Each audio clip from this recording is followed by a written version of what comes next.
కాపు సామాజిక వర్గ హక్కుల పోరాటంలోనూ చెరగని ముద్ర వేసిన ప్రముఖ నేత ముద్రగడ పద్మనాభం ఇక లేరు.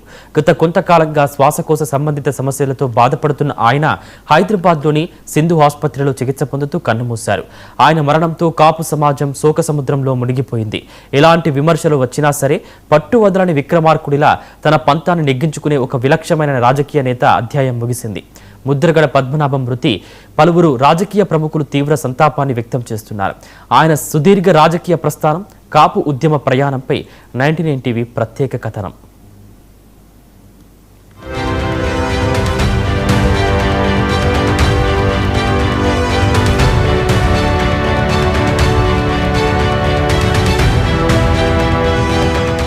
ముద్రగడ పద్మనాభం ఆంధ్రప్రదేశ్ రాష్ట్రంలోని తూర్పు గోదావరి జిల్లా కిర్లంపూడిలో జన్మించారు.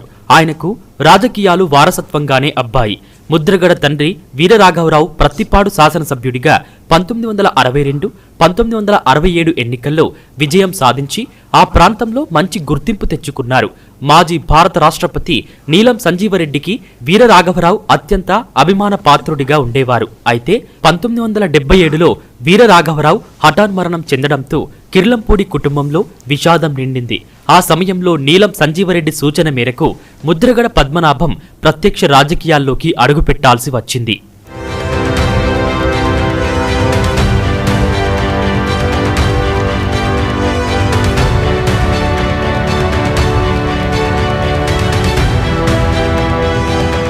నీలం సంజీవరెడ్డి సలహా ప్రకారమే 1978లో జరిగిన శాసనసభ ఎన్నికల్లో ముద్రగడ పద్మనాభం జనతా పార్టీ అభ్యర్థిగా ప్రత్తిపాడు నియోజకవర్గం నుంచి తొలిసారి బరిలోకి దిగి ఘన విజయం సాధించారు. స్థానిక గిరిజనులు, నిరుపేద బీసీలు పద్మనాభంలో అతని తండ్రి వీరరాఘవను చూసుకుని నీరాజనాలు పలికారు.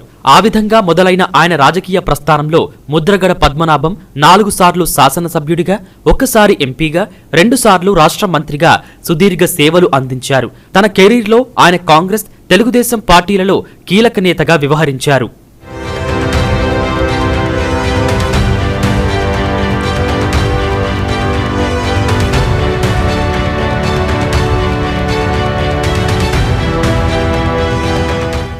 ముద్రగడ రాజకీయ జీవితంలో ఎన్నో ఆరోహణలు, అవరోహణలు ఉన్నాయి. 1995లో జరిగిన అసెంబ్లీ ఎన్నికల్లో ఆయన ఓటమి చవిచూశారు. ఆ సమయంలో తీవ్ర రాజకీయ నిర్వేదానికి లోనైన ఆయన జన్మలో ప్రత్తిపాడు నియోజకవర్గం నుంచి పోటీ చేయనని సంచలన ప్రకటన చేశారు. ఆ తర్వాత 2009 ఎన్నికల సమయంలో అప్పటి ముఖ్యమంత్రి వైఎస్ రాజశేఖర రెడ్డి ఆయనను పిలిచి ప్రత్తిపాడు నుంచి పోటీ చేయాలని కోరారు. కానీ తన మాటకు కట్టుబడిన ముద్రగడ ప్రత్తిపాడు నుంచి కాకుండా కాపు ఓటర్లు అధికంగా గల పిఠాపురం నుంచి పోటీ చేసి ఓడిపోయారు. ఆ తర్వాత 2014లో మళ్లీ స్వతంత్ర అభ్యర్థిగా ప్రత్తిపాడు నుంచి బరిలోకి దిగినప్పటికీ ఓటమి తప్పలేదు.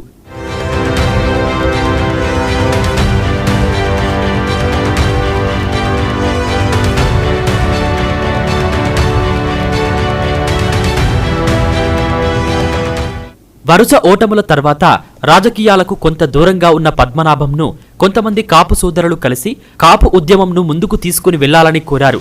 దాంతో ఆయన ఆ సామాజిక వర్గ హక్కుల పోరాటానికి సారథ్యం వహించారు.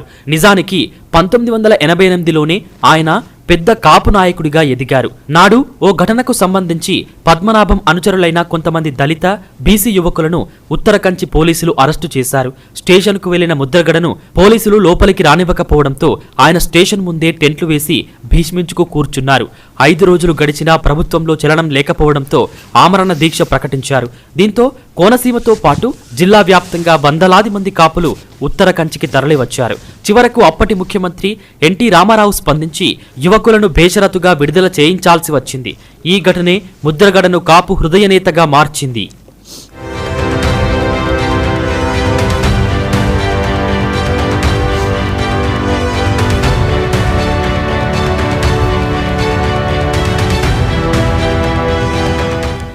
ఆ తర్వాత 1994లో కాపుల రిజర్వేషన్ల కోసం ముద్రగడ నిరాహార దీక్ష చేయగా అప్పటి సీఎం కోట్ల విజయభాస్కర్ రెడ్డి కాపు విద్యార్థులకు ఆర్థిక ప్రయోజనాలు కల్పిస్తూ జీవో నెంబర్ 30 జారీ చేశారు. అయితే ఆ జీవోపై కోర్టు స్టే ఇచ్చింది. ఆ తర్వాత సుదీర్ఘ విరామం అనంతరం 2016 జనవరి 31న తూర్పుగోదావరి జిల్లా తునిలో కాపు ఐక్య గర్జన సభ ద్వారా ఉద్యమాన్ని ఉధృతం చేశారు. వి కొత్తూరు వద్ద భారీ సభ ముగిసిన వెంటనే రోడ్లు, రైళ్ల రోకోలకు ముద్రగడ పిలుపునిచ్చారు. బహిరంగ సభ నుంచి వేలాది మంది హైవేలు, రైల్వే ట్రాకులపైకి దూసుకెళ్లడంతో తునిలో పెద్ద ఎత్తున విధ్వంసం చోటు చేసుకుంది.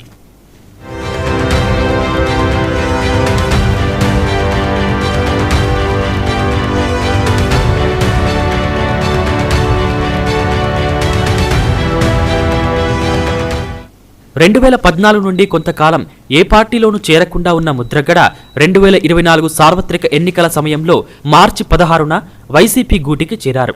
ఆ ఎన్నికల ప్రచారంలో పిఠాపురంలో జనసేన అధినేత పవన్ కళ్యాణ్ను ఓడిస్తానని, ఒకవేళ పవన్ గెలిస్తే తన పేరును ముద్రగడ పద్మనాభరెడ్డిగా మార్చుకుంటానని సవాల్ చేశారు. ఎన్నికల్లో పవన్ గెలవడంతో తన మాటకు కట్టుబడి ఆయన తన పేరును అధికారికంగా ముద్రగడ పద్మనాభరెడ్డిగా మార్చుకున్నారు. చివరకు వైసీపీలో ఉండగానే శ్వాసకోశ సమస్యలతో బాధపడుతూ హైదరాబాద్ సింధు ఆసుపత్రిలో ఆయన కన్నుమూశారు. ఆయన భౌతికంగా మన మధ్య లేకపోయినా కాపు జాతికి ఆయన అందించిన పోరాట సేవలు, పంతం వీడని విలక్షణ నైజం ఆంధ్రప్రదేశ్ రాజకీయ చరిత్రలో ఎప్పటికీ నిలిచిపోతాయి.